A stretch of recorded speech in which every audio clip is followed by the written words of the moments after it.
Okay.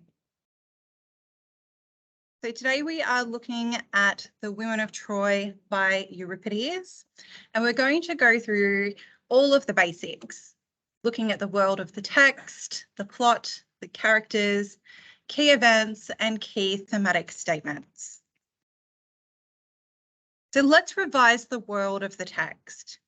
What do you need to know to give your essay some context? As you explain your examples and your analysis of this play, you need to do so through the lens of when it was written and when the actual play was set. They are two different time periods. So The Women of Troy is a tragedy by Greek playwright Euripides. It was originally produced in 415 BC. So it is quite an old text. The text centres around a historical battle at the centre of Greek mythology, but it was influenced by the wartime conflicts of the era, such as the Athenian siege on the island of Milos, where many were enslaved. So we have to consider what was happening around the world and around Greece when Euripides was writing.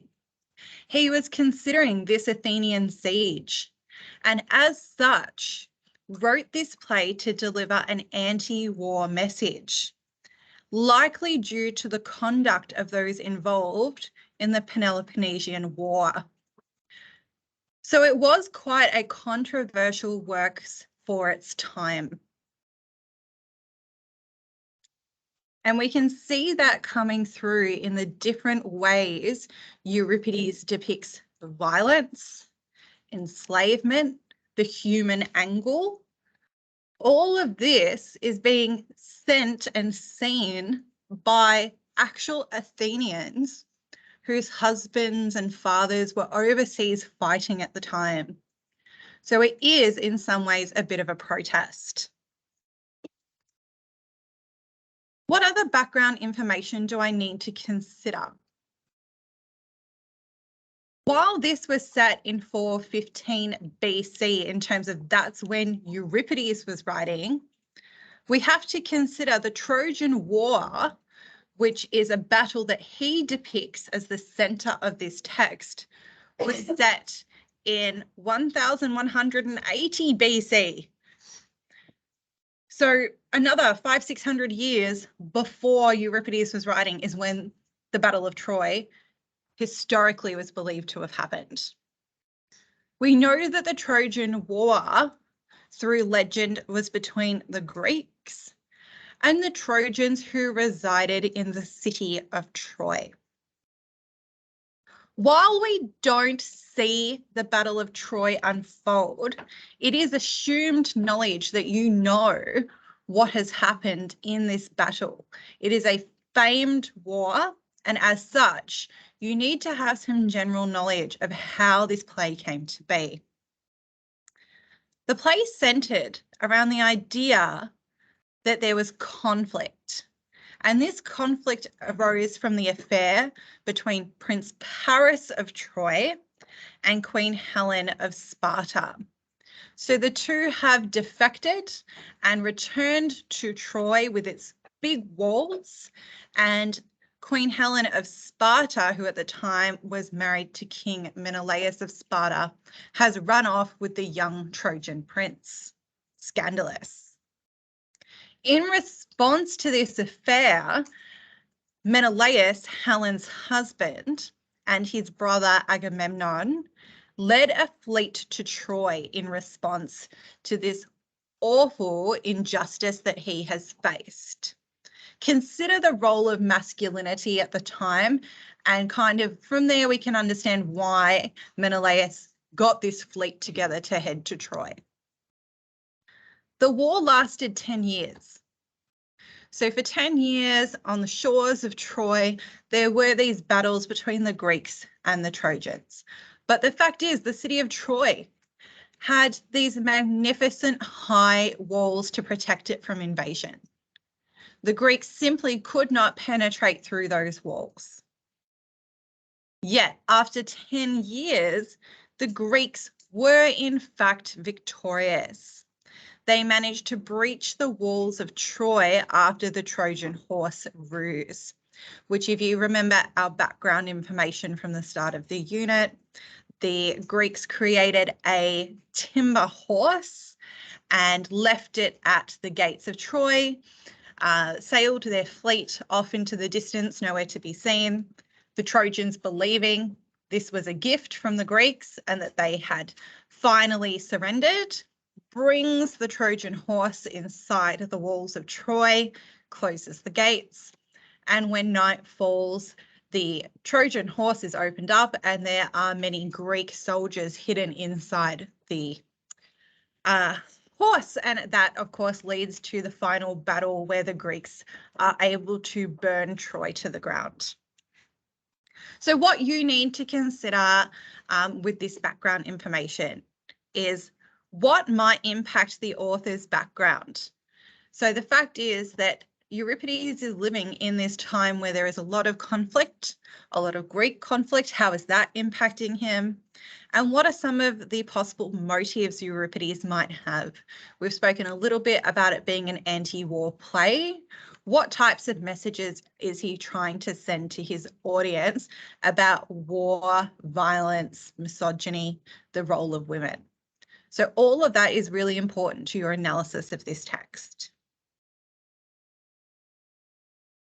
Another thing that you should consider more in depth for the examination is the style of the text. You can talk more about this as a feature in your analysis. In general, what is the structure of Greek plays? You can see this in the little call-out box on the side. So Greek plays, traditionally the actors play more than one role. Very few actors who have very simplistic costume changes in order to portray a different person. Also, in traditional Greek plays, men played all the parts. There were only male actors. So you could only imagine the version we've seen then being played by all men. They are generally stylized using masks, so really simple costuming. Choruses, which are large groups of ensembles that sing and represent a masses. Another thing that's worthy of note is in Greek plays, violence and death are usually happen off stage. And we know this to be true when we look at Astyanax's death or Polixena's death. We only hear about them when they return to the stage. And for quite a brutal community where we know that they are having these violent wars overseas and slaughtering and enslaving people, the fact that their theatre doesn't even display death and violence shows how sheltered normal Athenians were to the types of themes represented in the Women of Troy. They also use frequent messengers to relate information. So the role of Talthybius we can look at there as a usual style of the Greek theatre, the way he informs us of different things that have happened off stage.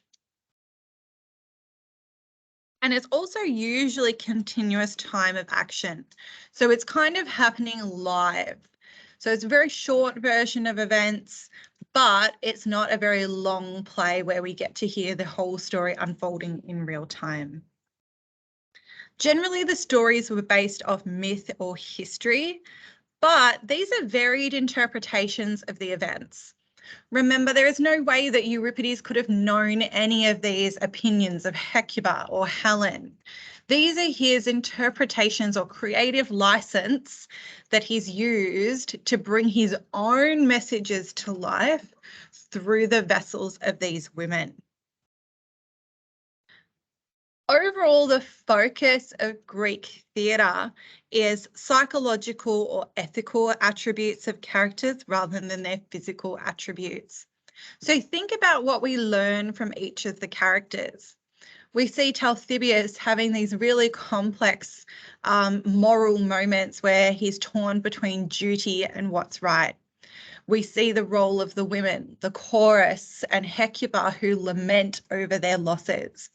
There is generally some type of deep and meaningful character arc for each of them.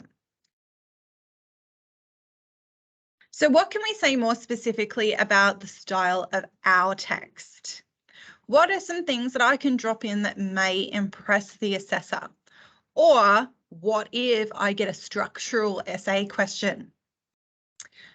So the genre is a tragedy, and it depicts the dramatic impact of war.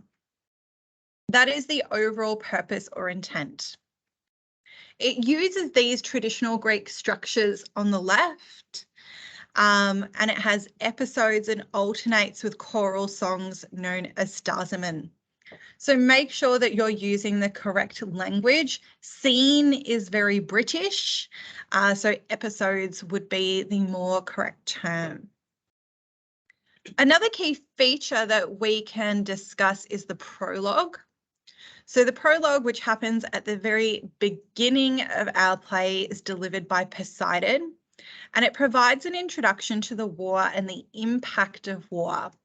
Why does it come from Poseidon? Why doesn't it come from Hecuba?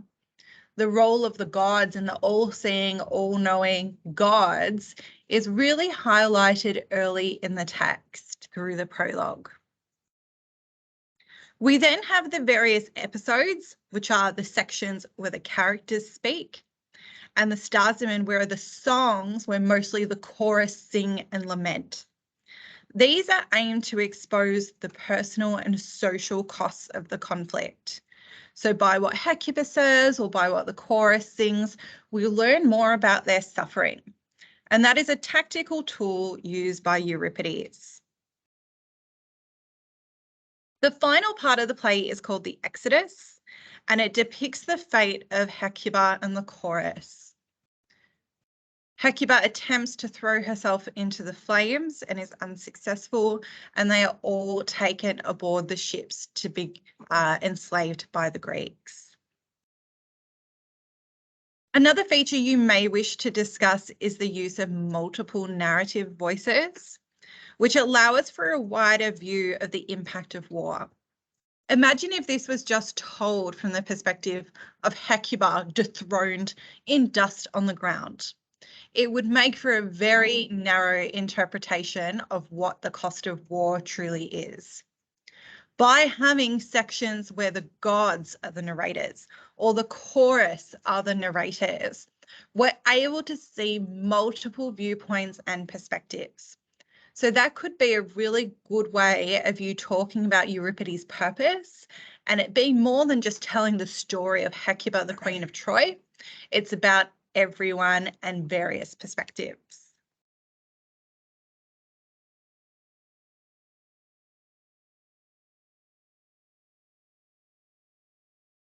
Your examiner will expect that you have a general understanding of the plot. In fact, they'll hope that you have more than a general understanding of the plot, but you need to impress them with your textual knowledge. It's not okay at this stage to be making mistakes around who's who and what happened. It just shows a very limited understanding of the text. So a good place for you to start your revision is, what do you know about the women of Troy and what don't you know, / anything that you are getting wrong. The Women of Troy is a tragedy which takes place in the immediate aftermath of the Trojan War, critiquing the atrocities committed by the Greeks to both people of Melos and Troy. So making sure that you understand the general premise. By constructing a play in which women are able to dominate the stage and exude their genuine despair in response to their impending enslavement, Euripides shifts the perspectives from epic tales of Greek and Trojan male heroes to the conversely affected women who suffer at the hands of heroes, while simultaneously providing both the commentary and modern audience with a unique insight into the true cost of war. So this text is very progressive for its time. Most of the stories told by Greek playwrights held up these strong, victorious male characters think Achilles. You've seen the film Troy as well. And this is very different because it considers the viewpoint of women. As I said, this is extremely significant because society, when Euripides was writing, was pervaded by patriarchal values, where women were subordinated to their male counterparts.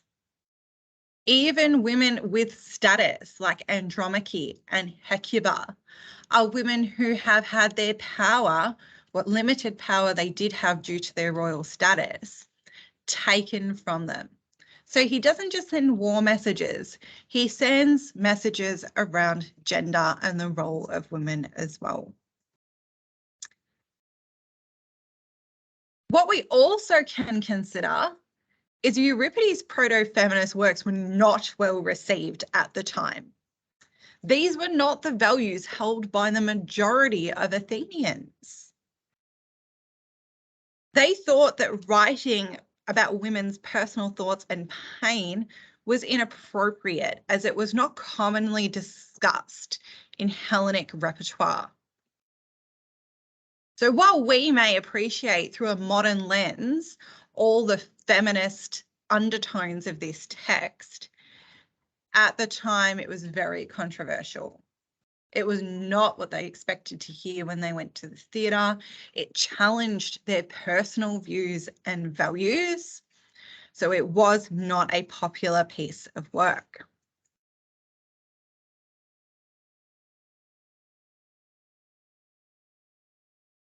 To write an effective essay, you will need to include specific events, and these events centre around our characters. From the SAC, many students were able to talk about our protagonist, Hecuba, which is great, and a few of the other mainish type characters.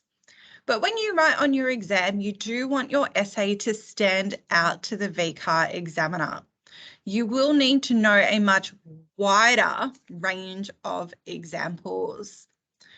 So here are your characters that you may wish to centre the text around.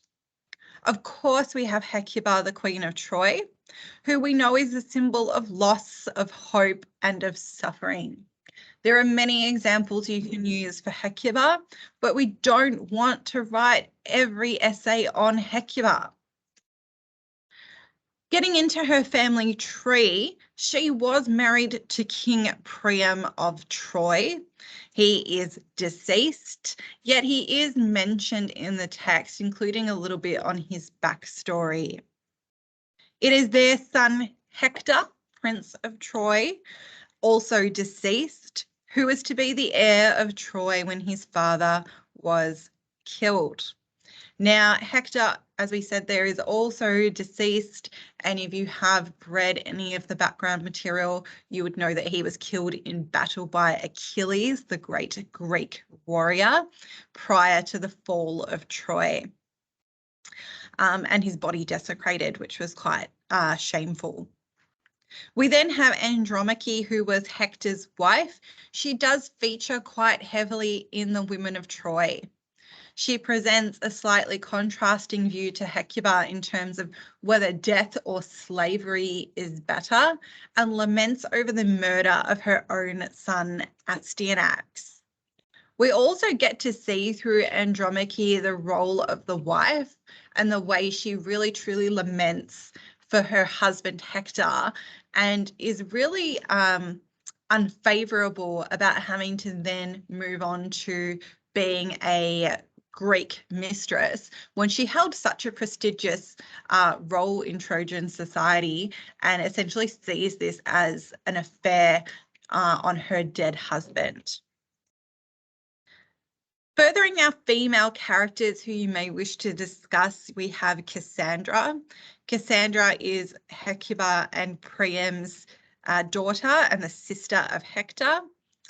She is early in our play, but is central to looking at the theme of revenge. She is a prophetess, which others seem to think she's a little bit crazy, and she's promised to Agamemnon, who we know is Menelaus's brother. Because she is of royal descent, he sees this as quite a worthy prize to be taking back to Greece. And she has this vision in which she sees herself and Agamemnon slain by his wife, who is jealous that he has brought her back as his mistress. But she sees this as a great opportunity to kind of get some vengeance for her family. So again, a really different perspective to both Andromache and Hecuba on the cost of war and vengeance. We then have the unnamed chorus. This is a large group of surviving women who are destined to be Greek slaves. At times, they have their songs where we hear a bit about their pain and their suffering, the loss of their homes, the loss of their husbands, forced into the beds of loathsome Greeks. They do offer that view of the common woman, unlike the other characters we've just spoken about who are all of royal descent. These are your everyday women who are also suffering. Moving on to some of our other characters, we have Astyanax, again, another popular character who was discussed a lot during the saques. Astyanax is the child of Hector and Andromache, and his main contribution to the text was being thrown from the walls of Troy by the Greek soldiers. The idea that a male heir, even as a child, could live, the Greeks obviously could not allow that to happen, with the idea that one day this child will become a man who will seek vengeance on them. They couldn't allow any of Priam or Hector's heirs to survive, and as such, they commit this really atrocious and violent act that does occur off screen. Another character who you may wish to talk about that wasn't discussed as much during the sack was Polyxena. Although she never physically appears in the play, her death is significant. Polyxena is also the daughter of Hecuba, Priam, and the sister of Hecuba and Cassandra, and she's brutally murdered before the play starts. She's murdered as a sacrifice to the dead warrior Achilles and is slain on top of his grave. So a really pointless death. There's no reason to kill a woman to give to this dead Greek soldier. The idea that he's given this woman in the afterlife is just so insulting. And the fact is that this really highlights the brutality of the Greek soldiers. So a really good example to use if you can work it in there. Again, not shown is the other son of Hecuba, Paris. He is the Prince of Troy who starts the affair with Helen. His only really main mention was when there was the big scene between Helen, Menelaus, and Hecuba, basically saying who is to blame, and his name is thrown out there for a moment.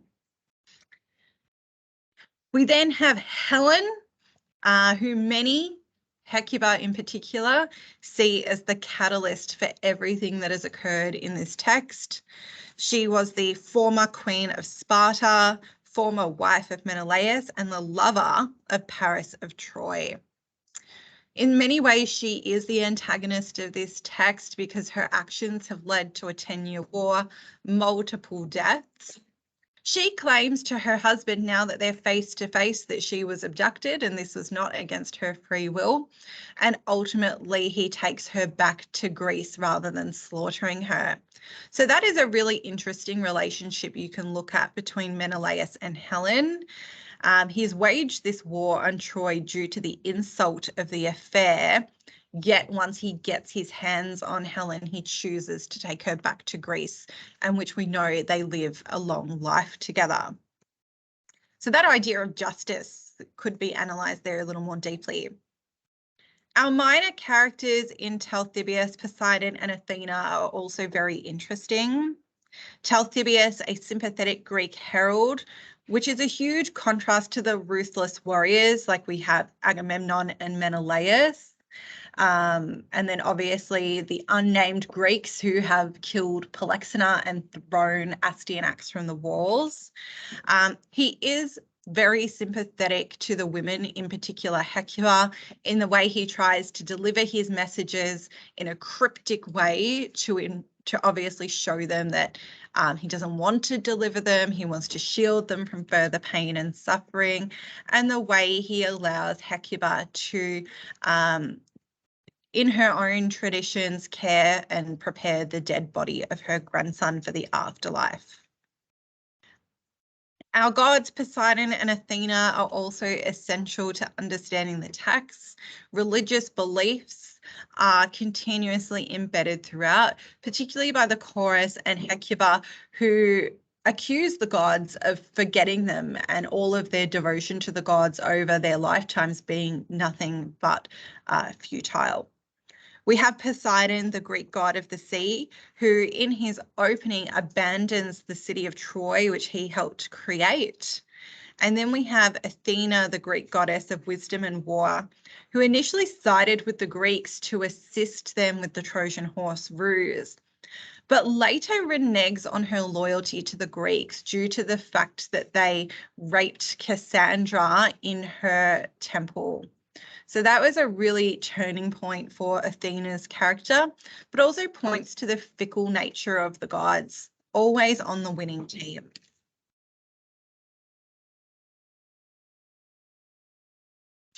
As we go on, we will look at a few of the themes. These are not the only themes in the Women of Troy, and by no means will VCARD just give you questions on these points, but they're worth thinking about and thinking how you would come up with other vocabulary to link in with these ideas, because they are very big ideas. So when we think of the cost of war, the Women of Troy is a piercing mediation of the horrific costs of war.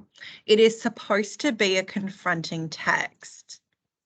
Euripides focuses on the collateral damage of war, basically the human wreckage left behind. Yes, we have the burning, smouldering city, but what about the women who have been raped, the women who have been left widowed, the women who are now slaves? And this is inclusive of the royal family. He also depicts that the surviving women have had no part in the fighting itself, yet they have been left to pay the ultimate price. So depicting that message that it is the women who pay the cost for the brutality of men. Not only do they pay for the brutality of men, women are seen as commodities. So simple objects to be parceled off to the Greeks as the spoils of war. That scene where we see Andromache put upon the cart of treasure as a human yet material object is a great way to showcase that these women are seen as subhuman. They are the prizes. They have not been killed like the men, yet they are taken to Greece rather than being left behind like the physical city of Troy. There are many of the characters who view death as preferable to enslavement, particularly when we look at Andromache, who is quite jealous of Polyxena's death, in that now Andromache must suffer at the hands of a new Greek master. And Hecuba is that contrasting character who at times is hopeful, but by the end we see her try to cast herself into the flames, showing that perhaps death is preferable to what she will endure in Greece. Beyond the pain and suffering caused by death and enslavement, we also need to consider the loss of their city and home. So yes, they lament for their families, but they've lost more than that. They're about to be physically displaced as well. Everything about the life that they have lived is being taken away, all their physical possessions, and now that idea of being forcibly removed from their homelands. They really have no choice and no power. One could argue that the Trojans won glory in this battle for their fighting for their homelands, while the Greeks simply fought to avenge the infidelity of a faithless woman. So again, coming back to, yes, there's the cost of war, but why did this war happen in the first place? And who is the ultimate winner? If we look at the fact that the Trojan men, including Hector, died valiantly in battle, and Cassandra talks a lot about this, in that the Trojan men can rest peacefully in their graves, knowing that they fought for a noble cause. They fought against people trying to invade their homeland and take their women. Yet it's the Greeks who came over here because Menelaus was really annoyed that his wife had run off. What is it that they get out of this? They've spent 10 years away from home to come back with some gold and some mistresses. Overall, we can kind of sum this up as not just a physical loss, but as a cultural and a spiritual one as well. The women are completely broken.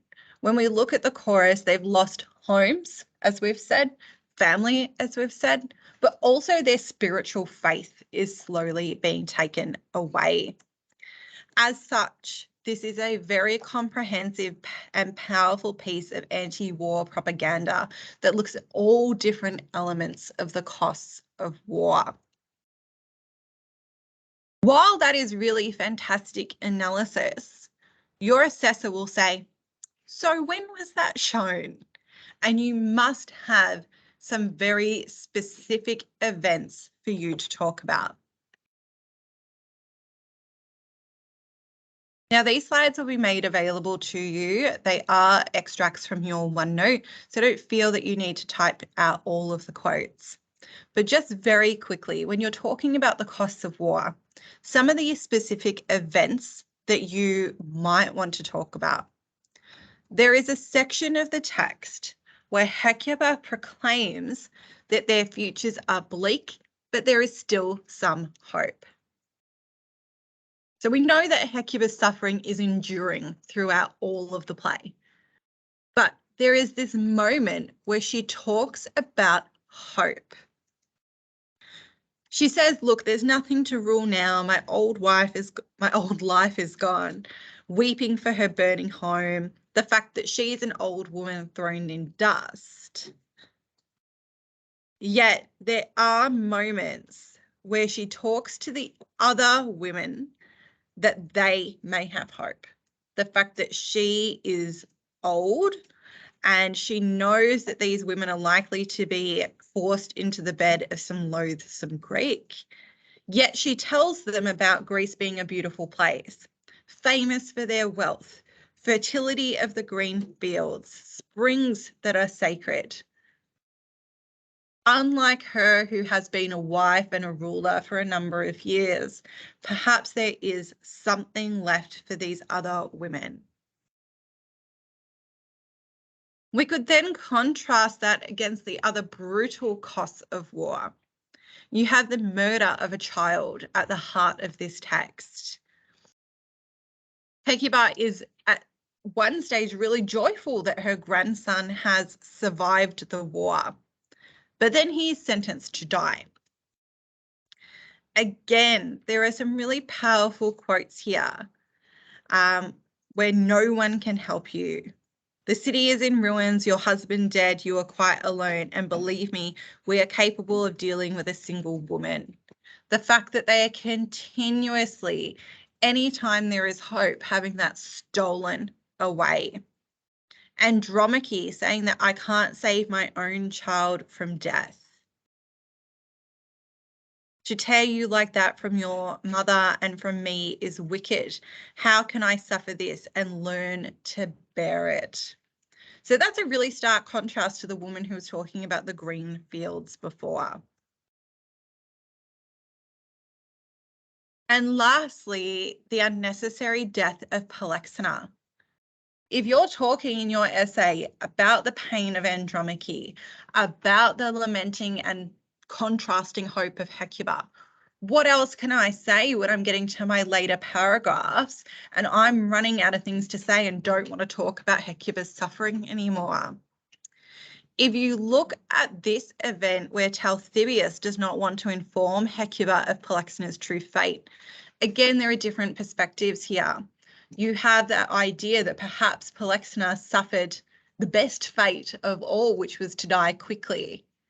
But you also have the impact on Talthybius that you can discuss as the cost of war.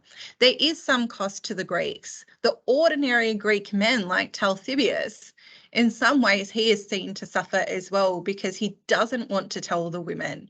And he really does have these empathetic and conflicting feelings.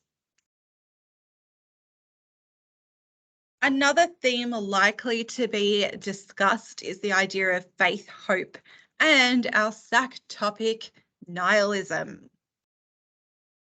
So the gods and goddesses seem to only interact with the mortals when their egos, insecurities, and emotions are compromised. There's always some type of motivations that get the gods back on the stage. The gods are seemingly indifferent towards the mortals when their affairs do not concern their own personal image.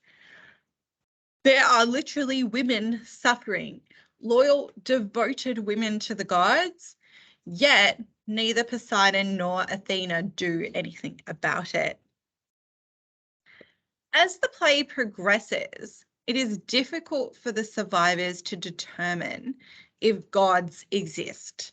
We know they exist because we've seen them on the stage. Keep in mind the chorus don't see this. They don't know about Athena's revenge on the temple. They don't know about Poseidon abandoning them and having this discussion.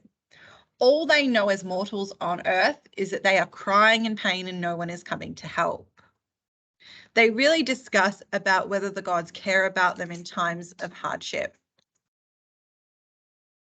As the text progresses, obviously their devotion begins to wane, and most of them have no option but to relinquish their faith and descend into nihilism. None more obvious than Hecuba, who goes to throw herself into flames. You could also, if you were trying to get really tricky, discuss the nautical imagery of the text, where hope and spirits and suffering is represented through these underlying symbols and images of ships in the ocean and the wind-filled sails. If you were looking at when, you could use this example where the chorus call to the gods who have abandoned them. Again, as we've mentioned multiple times, Hecuba's scene where she has this final loss of hope and goes to throw herself into the flames. These are your specific whens that you must discuss in the essay. More broadly, you would need to discuss pain and suffering in the text. Again, it can be really easy to descend into just talking about Hecuba's pain and suffering. But pain and suffering is created by Euripides to be both physical and more. So looking at our other SAC topic, where what is more meaning? What about the symbolic suffering?